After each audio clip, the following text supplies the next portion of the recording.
Hey y'all, welcome back.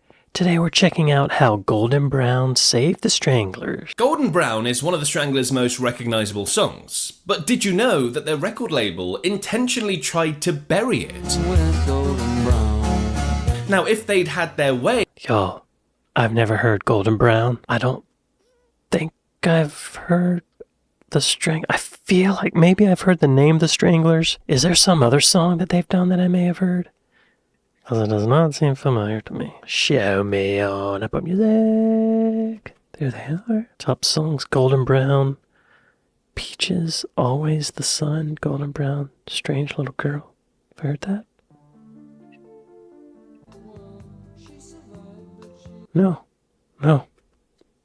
Never heard the Stranglers.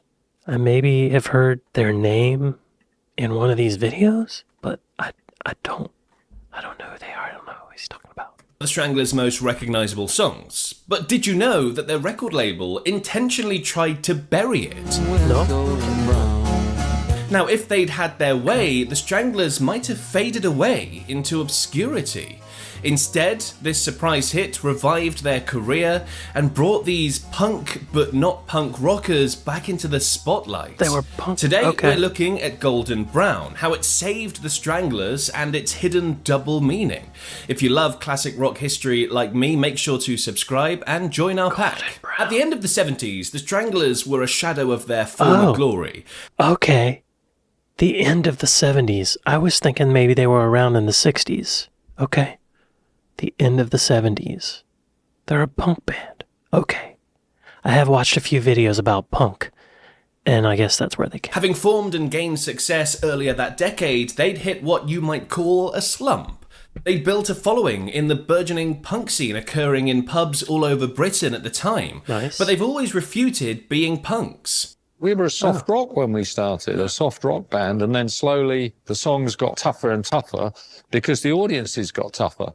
And people reacted violently to us. They would throw things at us, and we didn't. We thought, well, we're just playing the songs we've written, and they weren't particularly provocative or anything. So we got pushed into a corner where we had to become more confrontational because that was the only way we could continue. Huh. So we were just reflecting, like true artists, we were reflecting our society. Hang on. Let me look at their Wikipedia. English rock band formed in 74. 23 UK top 40 singles. Okay. Formed as Guildford Stranglers in Guildford, Surrey. Okay. No More Heroes, Peaches, Always the Sun, Skin Deep, and Big Thing Coming. Okay. I want to hear them play some punk music. Peaches. Okay. Always the Sun. That sounds 80s. Strange Little Girl. Did I hear this one already? That's a soft song too. All their top songs are like chill. Get a Grip. Okay. Skin Deep. Okay. Walk On By. Wow, I see what he means. They don't sound punk to me at all. They sound like smooth rock. Like true artists, we were reflecting our society. So it looks like their punk rock roots were rather pushed on them, and indeed the members' musical background was quite different from punk as well. Singer Hugh Allen Cornwell had been a blues musician, bassist Jean-Jacques Burnel had played classical guitar in orchestras before adopting the bass, their drummer Jet Black has a jazz background, and keyboardist Dave Greenfield cut his teeth playing in American military bases in Germany. Regardless, it helped them find their success. They were prolific in their early years, releasing their first 3 albums in just 13 months. Ratus Norvegicus, No More Heroes, and Black and White. Wow. All 3 were top 20 hits, with Ratus and No More Heroes hitting number 4 and number 2. Singles like Peaches and No More Heroes cemented their sound and would become future classics. How have I never heard of them? It doesn't make sense to me. Albums. Okay, let's check out Black and White. Tank is the first song. Okay. That's kind of punkish. It says it was released in 78. These sound like, I would say 83 or 85, something like that. Okay. I heard some more punk on Black and White. I like the bass tone too, it's distorted.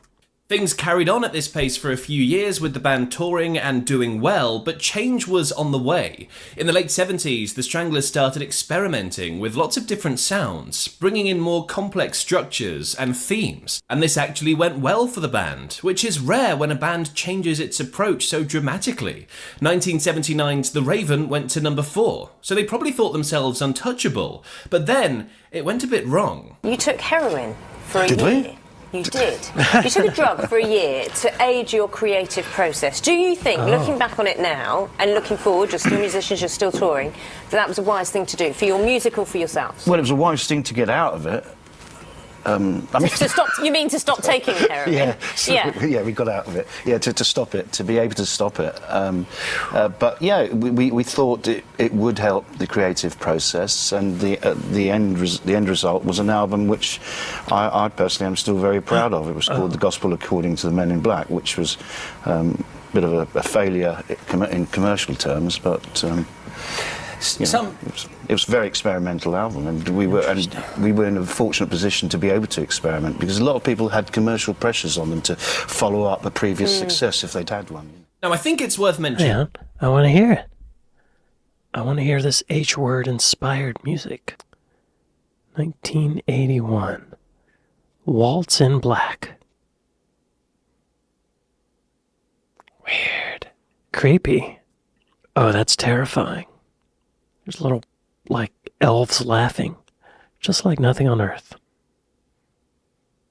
That's out there. Second Coming. Wow.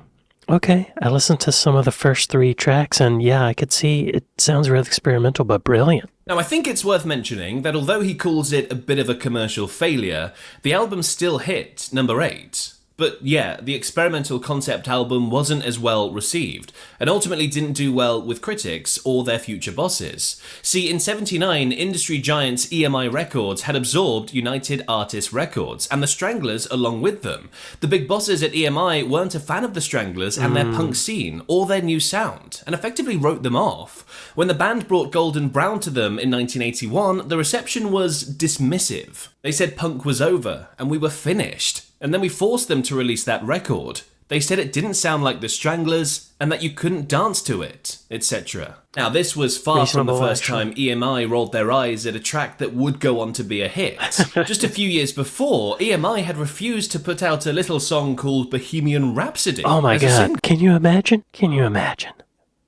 See, they're overthinking it. To deny Bohemian Rhapsody, I wish they ultimately did not. They ultimately did release it as a single, but to first hear that, it's a weird song. It's a risk. It's a risk. That's what I'm looking for.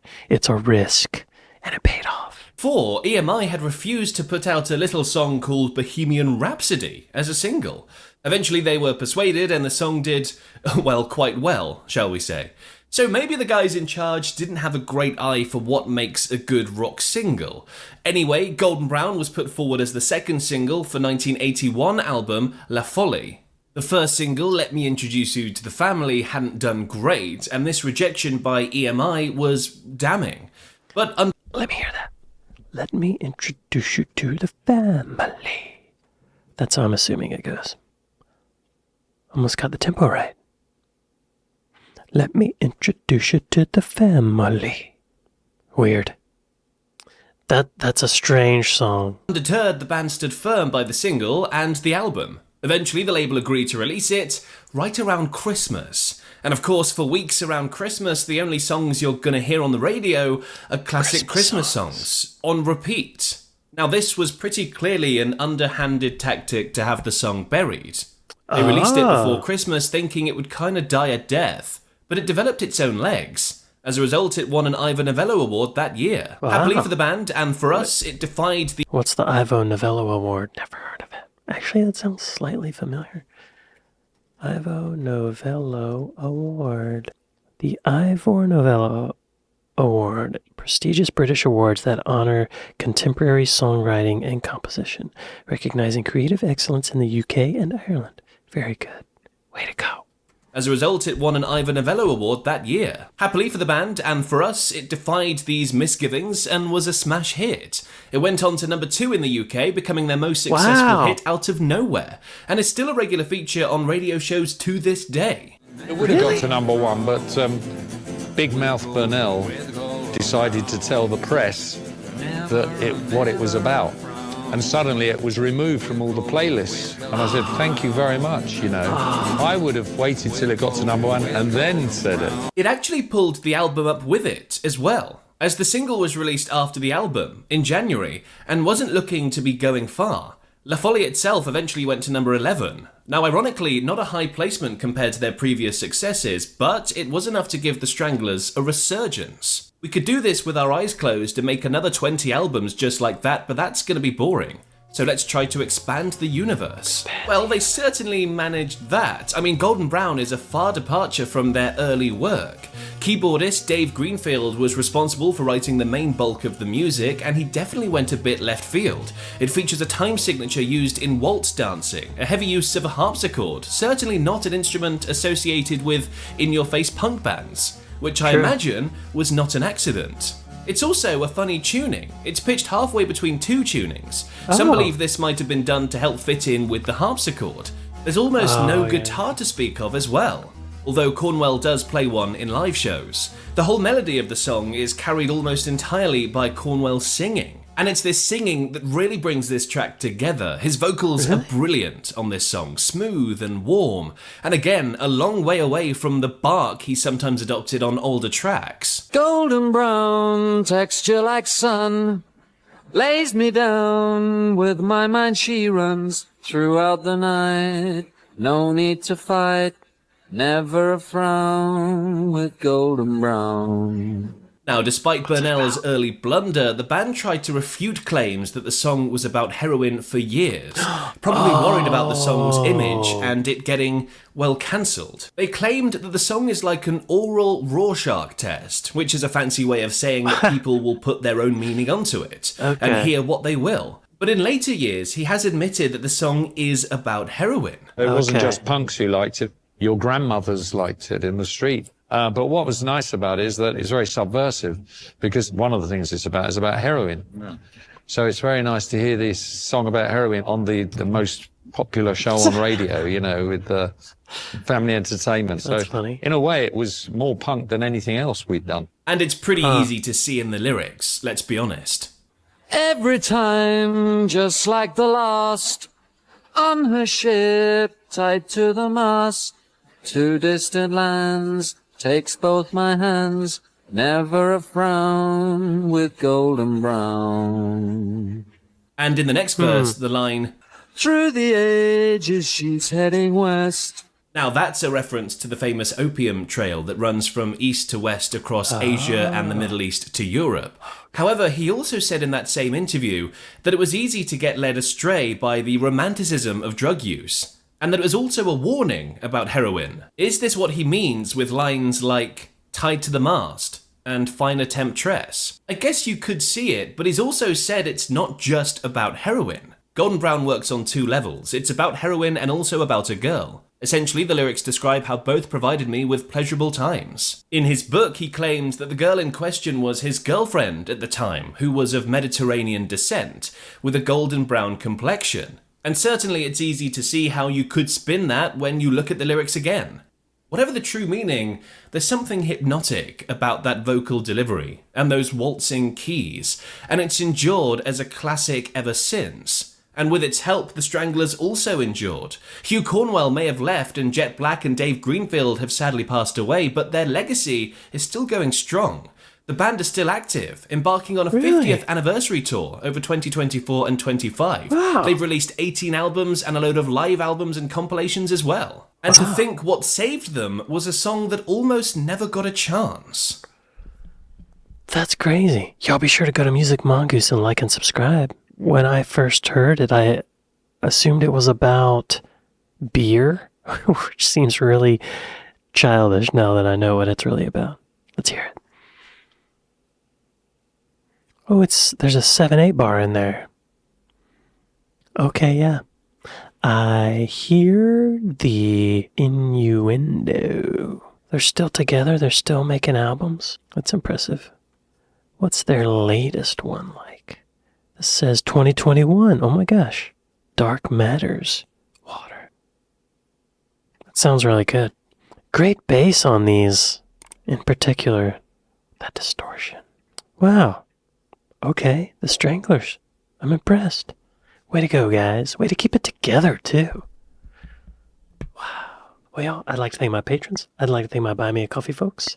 Thank y'all for watching this with me, and I'll see y'all next time. Later.